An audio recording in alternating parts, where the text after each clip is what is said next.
என் அன்பு குழந்தைகளே, என் செல்ல பிள்ளைகளே, நீ என்னை அழைக்கிறாய், உன்னுடைய அழகிய மனதின் ஆழத்திலிருந்து என் பெயரை பிரயாணம் செய்கிறாய்.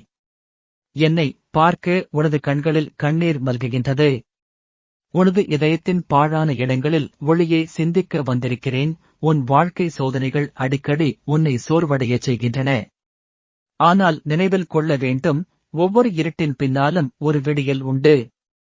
நீ ஒரு செடி போல பல முறை வெட்டப்பட்டாலும் அதே நிலத்திலிருந்து மீண்டும் வளர வல்லவன். சுற்றிலும் குழப்பம் இருக்கலாம், வாழ்க்கையின் சுழலில் சிக்கிக் கொள்வது போன்ற உணர்ச்சி வரும்.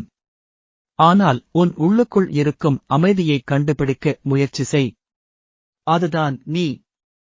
உலகம் உன்னை அடக்க முடியாது, ஏனெனில் உன் ஆத்மா எப்போதும் சுதந்திரம் கொண்டது. செய்த வேலை தவறாக போயிருக்கலாம், உடைந்த கனவுகள் உன்னை வலியடிக்கலாம்.